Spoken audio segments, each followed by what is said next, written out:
சங்கீதத்துடைய புஸ்தகம் 115:12. கர்த்தர் நம்மை நினைத்திருக்கிறார்.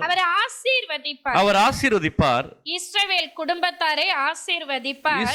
குடும்பத்தாரை ஆசீர்வதிப்பார். அவர் ஆரோன் குடும்பத்தை ஆசீர்வதிப்பார். ஹல்லேலூயா. இங்கே சொல்லப்படுகிறது, கர்த்தர் நம்மை நினைத்திருக்கிறார், அவர் ஆசீர்வதிப்பார்.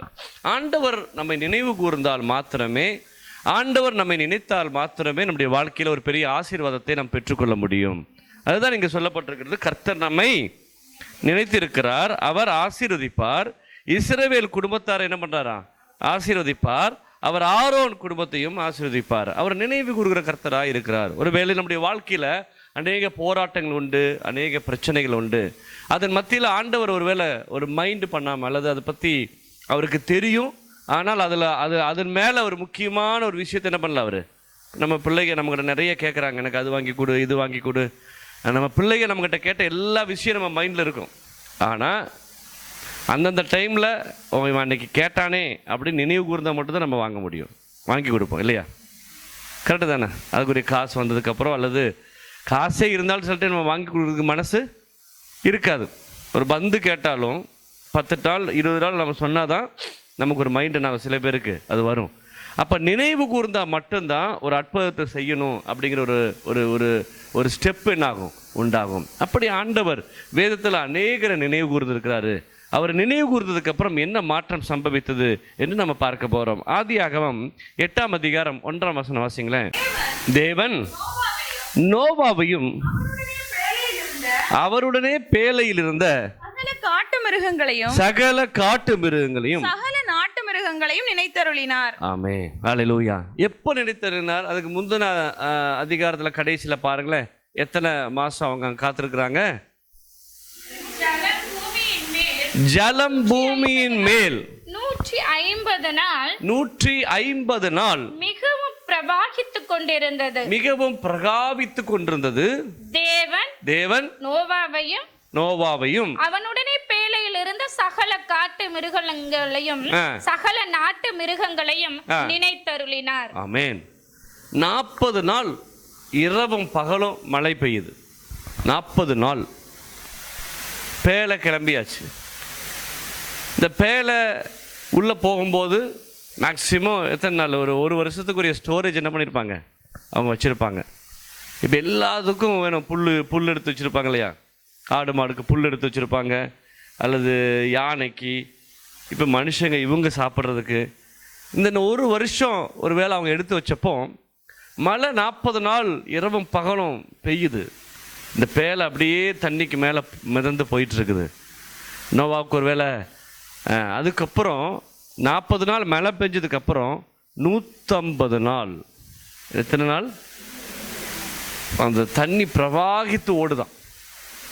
அப்போ ஒருவேளை நோவாவுக்கு ஒரு பயம் வந்துருச்சு, இந்த தண்ணி இன்னும் வத்தலையே, சத்தம் கேட்குதே, நம்ம இன்னும் எங்கே போய் நிற்கலையே இல்லையா? ஒரு பேழை ஒரு இடத்துல நின்னா நம்ம புரிஞ்சுக்கலாம் நிற்குது. ஆனால் அந்த தண்ணிக்கு மேலே மிதந்துட்டு இருக்கிறத நோவாவால் என்ன பண்ண முடியுது, உணர முடியுது. அப்போ நோவா கர்த்தரை நோக்கி என்ன பண்ணுறாரு, முறையிடுறாரு. அல்லது அந்த தண்ணியில் அவங்களுக்கு ஒரு பயம் இல்லையா? ஒரு பயம், யார்கிட்டையும் சொல்ல முடியாது. இருக்கிறது 8 பேர், இத்தனை விலங்குகளை வச்சுருக்குறாங்க. இன்னொரு பயம் கூட இருக்கு இல்லையா? அந்த விலங்குகளுக்கு சாப்பாடு இல்லைன்னா என்ன பண்ணுவாங்க? சாப்பாடு இல்லாமல் எல்லாம் சேர்ந்து இவங்களை அடித்து புசிச்சு எப்படி இருக்கும்? அப்போ ஒரு பயத்தில் என்ன பண்ணுறாங்க, அவங்க போயிட்டுருக்காங்க. அந்த இடத்துல இங்கே வேதம் சொல்லுகிறது, கர்த்தர் நோவாவை நினைத்தருளினார். அல்லேலூயா. நினைத்ததுக்கப்புறம் என்ன பண்ணார் வாசிங்க. பூமியின் மேல் பாருங்க, ஆண்டவர் அந்த இடத்துல நினையாத வரைக்கும் தண்ணி கம்மியாகவே இல்லை. ஹல்லேலூயா. நம்ம வாழ்க்கையில் பிரச்சனை பெருசாயிட்டே இருக்குது, போராட்டம் பெருசாயிட்டே இருக்குது. ஆண்டவர் இன்னும் நினைக்கலன்னு அர்த்தம். அந்த போராட்டத்தை, அந்த பிரச்சனையை ஆண்டவர் என்ன பண்ணல, இன்னும் நினைக்கல. ஆண்டவர் அங்கே நினைவு கூர்ந்த உடனேயே கீழ்காற்றை என்ன பண்றார் ஆண்டவர் சொல்றார். ஆண்டவர் ஒரு விஷயத்தை முடிவெடுத்தா சூழ்நிலை மாறும். ஒரு பாட்டு, அவர் வந்தால் சூழ்நிலை மாறும். உங்கள் சர்க்கம்ஸ்டன்ஸையே சேஞ்ச் பண்ணுவார். உங்களை வெளிநாட்டு கொண்டு போகணும்னு சொன்னாதான், ஆண்டவர் நினைச்சாதான் அங்கே விசா ப்ராசஸ் ஸ்பீட் ஆகும். இல்லாட்டி உங்கள் பேப்பர் என்ன ஆகும்? கிடப்பில் போட்டு வச்சுருப்பான் அந்த ஆஃபீஸர். ஆண்டவர் நினச்சாதான் அவனுக்கு நினைவை என்ன பண்ணுவார்? ஆண்டவர் கொடுப்பார். இப்போ நம்முடைய எல்லா விஷயத்திலையும் ஆண்டவர் நினைத்தால் மாத்திரமே நமக்கு ஒரு மாற்றத்தை என்ன பண்ணாது கொண்டு வரும். இப்போ 150 நாள் தண்ணி மேலே மிதந்துட்டு இருக்கும்போது கர்த்தர் கீழ்காற்றை என்ன பண்ணாரா? வீச பண்ணினார். அடுத்து வாசிங்க. அப்பொழுது ஜலம் அமர்ந்தது. ஜலம் அமர்ந்தது. ஆழத்தின் ஊற்று கண்களும் ஆழத்தின் ஊற்று கண்களும் வானத்தின் மதகுகளும் அடைப்பட்டன. வானத்து மலையும் நின்று போயிற்று. வானத்தின் மலையும் நின்று போனது. 3 விஷயம். இந்த மழை வர்றதுக்கு காரணம், இந்த பெரிய மழை அல்லது 150 நாள் பெஞ்சிட்டே இருக்கிறதுக்கு காரணம் 3 விஷயம் நடந்துச்சு.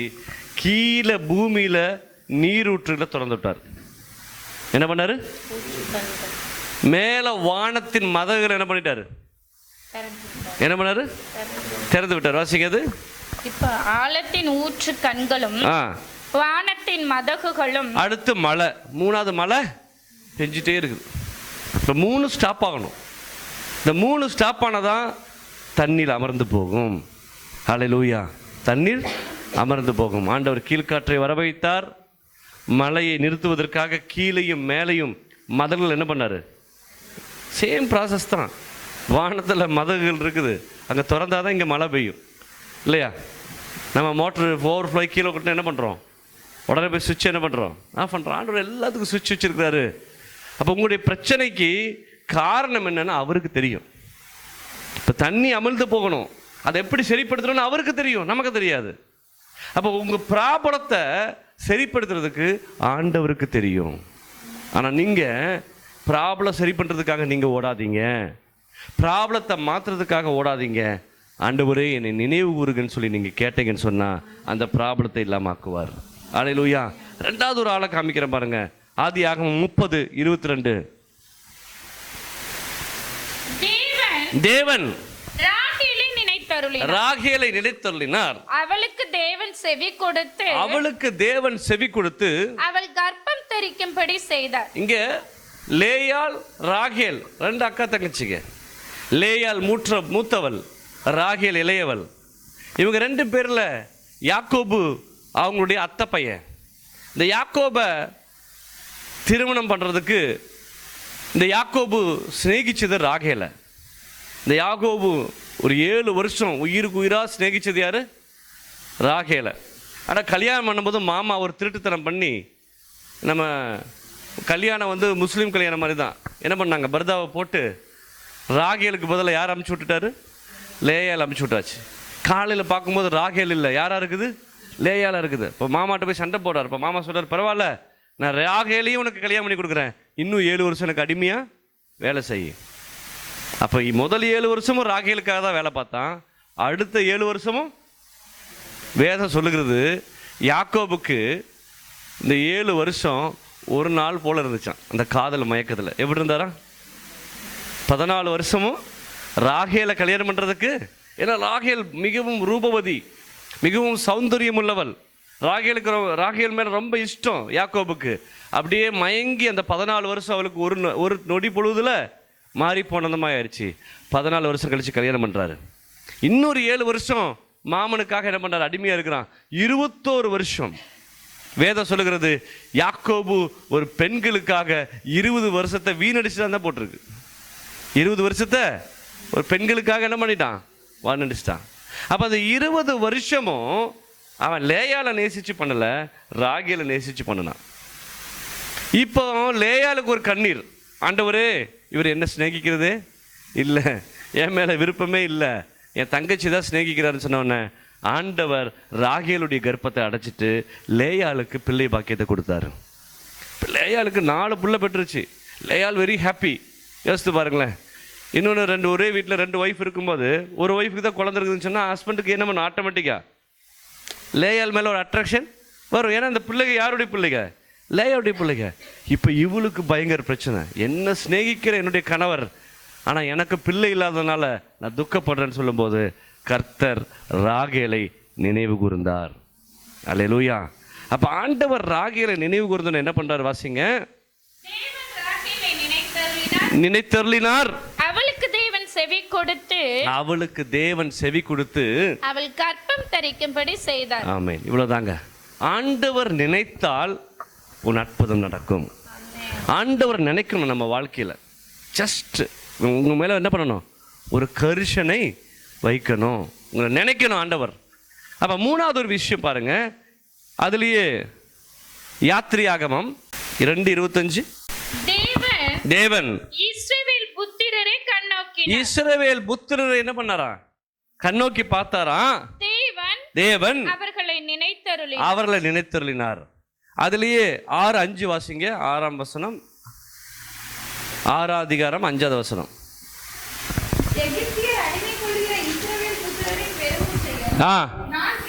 நான் கேட்டு 400 வருஷம் அடிமையா இருக்காங்க. ஹல்லேலூயா. 400 வருஷம் அடிமையா இருக்காங்க. அந்த அடிமைத்தனத்துல இவங்க பெருமூச்சோடு கேட்கிறாங்க, ஆண்டவரே எங்களை விடுதலை பண்ணுங்க, ஆண்டவரே எங்களை நிலைத்தருளுங்க, எங்களை விடுதலை பண்ணுங்க. இவங்க எங்களை ரொம்ப கொடுமையா வேலை வாங்குறாங்க. காலையில் 6 மணிலேருந்து ராத்திரி 10 மணி வரைக்கும் நாங்கள் வேலை செய்கிறோம், கீரைக்கு தண்ணி பாய்க்கிறோம், நாங்கள் செங்கல் இருக்கிறோம், எங்களை எல்லாரும் ஆலோட்டிகள் மிகவும் கொடூரமாக எங்களை வேலை வாங்குறாங்க, எங்களுக்கு ஒரு விடுதலை வேணும்னு சொல்லி இஸ்ரவேல் ஜனங்கள் கேட்ட பொழுது தேவன் அவர்களை நினைத்தருளினார். ஆமென். ஆண்டவர் இஸ்ரவேல் ஜனங்களை நினைத்தருளினதுக்கு அப்புறம் தான் மோசேவை ஆண்டவர் சந்திக்கிறார். ஆமென். உங்களுக்கு ஒரு அற்புதம் நடக்கணும்னு சொன்னா ஆண்டவர் முதல்ல உங்களை நினைக்கணும். உங்களை நினைச்சதுக்கு அப்புறம் உங்களை விடுவிக்கக்கூடிய ஆட்களை ஆண்டவர் தயார்படுத்துவாரு. உங்களை சில இடத்துக்கு கொண்டு போவாரு, சில ஆளுகளை மீட் பண்ண வைப்பாரு. காரணம் ஆண்டவர் நினைச்சதுனால தான். ஏன்? உங்களுடைய பெருமூச்சு அவர் பார்த்துருக்கிறாரு, உங்களுடைய கஷ்டத்தை அவர் அறிந்திருக்கிறாரு, உங்களுடைய சிரமத்தை அவர் அறிந்திருக்கிறாரு, உங்களுடைய கண்ணீர், உங்களை தப்பிக்க வைக்கிறதுக்கு ஆளே இல்லை, ஐயோ எங்க வாழ்க்கை சூனியமாக போகுது, எங்க வாழ்க்கை முடிய போதுங்கிறதை அவர் நினைத்து நீங்க கேட்ட கேள்விக்காக, உங்களுடைய பெருமூச்சுக்காக. இங்க எங்கேயுமே ஆண்டவர் தன்னிச்சையா செயல்படல. இந்த பெருமூச்சு ஆண்டவர் சமூகத்துக்கு போனதுனால, ஆண்டவர்கிட்ட இவங்க பிராந்து கொடுத்ததுனால அல்லது ஒரு மனு கொடுத்ததுனால, தொடர்ந்து ஆண்டவர்கிட்ட இவங்க பேசுனதுனால தான் ஆண்டவர் இவங்க எல்லாரையும் நினைவு கூர்ந்தார், நினைத்தருளினார். வேதம் சொல்லுகிறது அவர் நினைவு கூறுகிற கர்த்தர். அல்லேலூயா. சங்கீதம் 89:51 வாசிங்களே. சங்கீதம் 89:51. கர்த்தாவே உமது அடியார் சுமக்கும் நிந்தையும் வலிமையான ஜனங்கள் எல்லாராலும் நான் என் மடியில் சுமக்கும் என் நிந்தையையும் நினைத்தருளும். திருப்பி வாசிங்க.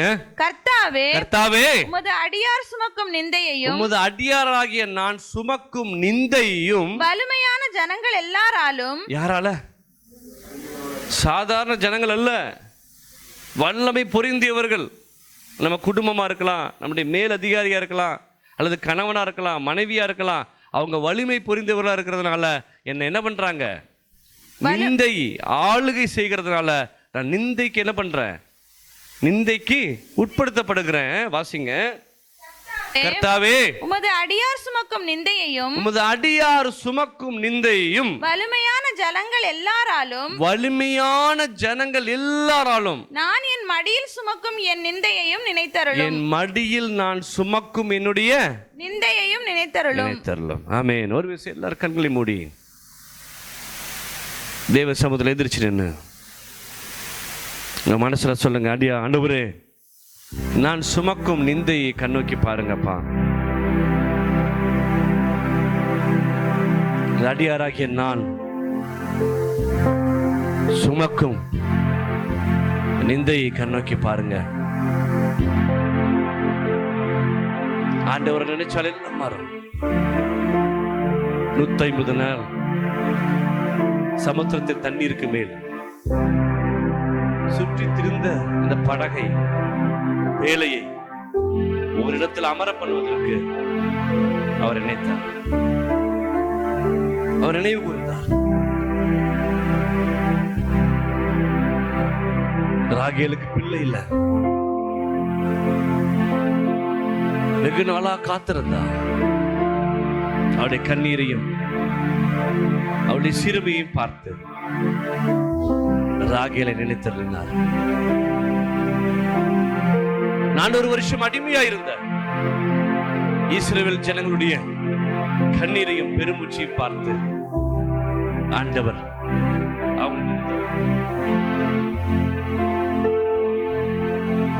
தேவ சமூகத்திலும் இந்த ஆழத்திலிருந்து உடைந்த இறுதியத்தோடு உங்களை தாழ்த்தி அந்த ஆண்டவர்கிட்ட கேளுங்க. ஆண்டவரே, என்னுடைய சிறுமியை கண்ணோக்கி பாருங்க. நான் படுகிற வேதனையை நீங்க அறிகிறீங்க. என் கஷ்டத்தை நீங்க மட்டும்தான் புரிந்து கொள்ள முடியும். என்னுடைய நெருக்கம், என்னுடைய சிறியமை, என்னுடைய தரித்திரம், என்னுடைய பினான்சியல் கிரைசிஸ், என் பிள்ளைகளுக்கு நான் வேண்டியது கூட வாங்கி கொடுக்க முடியாத சூழலில் இருக்கிறேன். என்னுடைய வேலை இஷ்டம் இல்லாம நான் போறேன். ஒரு கொடுமையை நான் அனுபவிக்கிறேன். லார்ட், என்னை கண்ணோக்கி பாருங்க. என்னுடைய சிறுமியை என்னை விடுவீங்கப்பா. எகிப்தின் கையில் இருந்து இஸ்ரவேலை விடுவித்து அவர்களை பாலும் தேனும் ஓடுகிற கனான் தேசத்துக்கு கொண்டு போனீங்களே. நான் அடிமைப்பட்டிருக்கிற எகிப்து என்னை விடுதலையாக்கி பாலும் தேனும் ஓடுகிற கனான் தேசத்துக்கு என்னை கொண்டு போங்கப்பா. என்னால முடியல. நான் சுமக்க முடியாத பாரத்தை சுமந்து வைத்திருக்கிறேன். கஷ்டம் அனுபவிக்கிறேன், வேதனை அனுபவிக்கிறேன்னு சொல்லி என்னை தாழ்த்துங்க. ஆண்டவருக்கு தேவனுடைய கண்ணீர், ஆண்டவர் தேவனுடைய பெருமூச்சு, உங்களுடைய சிறுமை ஆண்டவர் ஒரே ஒரு விஷயம். Lord, please remember me. இதை நினைச்சு பாருங்கப்பா. என் குடும்பத்தை கொஞ்சம் நினைச்சு பாருங்கப்பா. என் பிள்ளைகளுக்காக என்ன நினைச்சு பாருங்க. எனக்கு ஒரு மாற்றம் தேவை, எனக்கு ஒரு விடுதலை தேவைன்னு சொல்லு. தேவகுமாரா, தேவகுமாரா, என்ன நினைச்சிடுங்க. தேவகுமாரா, தேவகுமாரா, கொஞ்சம் நினைச்சிடுங்க. தேவகுமாரா, தேவகுமாரா, என்ன நினைச்சிடுங்க. தேவகுமாரா, தேவகுமாரா, கொஞ்சம் நினைச்சிடுங்க. நீங்க நினைச்சா ஆசீர்வாதம் தான். என்ன மறந்தா எங்கே போவேனா. நீங்க நினைச்சா ஆசீர்வாதம் தான். என்ன மறந்தா எங்கே போவேனா. தேவகுமாரா, தேவகுமாரா, என்ன நினைச்சிடுங்க. தேவகுமாரா, தேவகுமாரா, கொஞ்சம் நினைச்சிடுங்க. நீங்க நினைச்சா ஆசீர்வாதம் தான். என்ன மறந்தா எங்கே போவேனா. நீங்க நினைச்சா ஆசீர்வாதம் தான். என்ன மறந்தா எங்கே போவேனா. தேவகுமாரா, தேவகுமாரா, என்ன நினைச்சிடுங்க. தேவகுமாரா, தேவகுமாரா, கொஞ்சம் நினைச்சிடுங்க.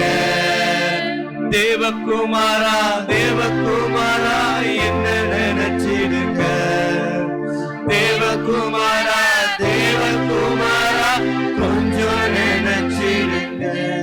மௌனமாய் இது காலத்திலிருந்து ஆண்டவர் சமூகத்துல கண்ணீரோடு கேளுங்க. உடைய கண்ணீர் உன் வாழ்க்கையை மாற்றும். அவரை நினைக்க வைக்கிறது உடைய பொறுப்பு. இந்த மனுஷன் தன்னைத்தான் தாழ்த்தும் போது அவர் மனம் இறங்குவார். அவர் கொடூரமான தெய்வம் அல்ல, கடினமான தெய்வம் அல்ல. He accepts something. ஏதோ எதிர்பார்க்கிறார், பிராமிஸ் எதிர்பார்க்கிறார், வாக்கு தத்தத்தை எதிர்பார்க்கிறார். ஆண்டவரே, நான் இனி பண்ண மாட்டேன். நான் இனி வாழ்க்கையில உங்ககிட்ட கேட்காம எந்த முடிவு எடுக்க மாட்டேன்ப்பா. whatever mistakes happen in my life, அது என்னோட போகட்டும். இனி வாழ்க்கையில நீங்க சொல்றதை நான் செய்யறேன். ஒரு விஷயம் தாழ்த்துங்க, தாழ்த்துங்க, தாழ்த்துங்க.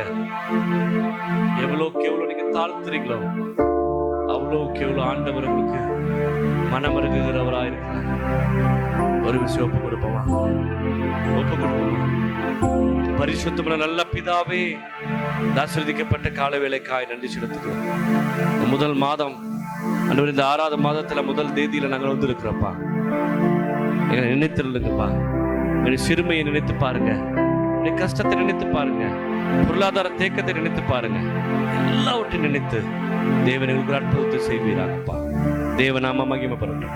இயேசுவின் நாமத்தில் ஜெபிக்கிறோம் நல்ல பிதாவே. ஆமென், ஆமென்.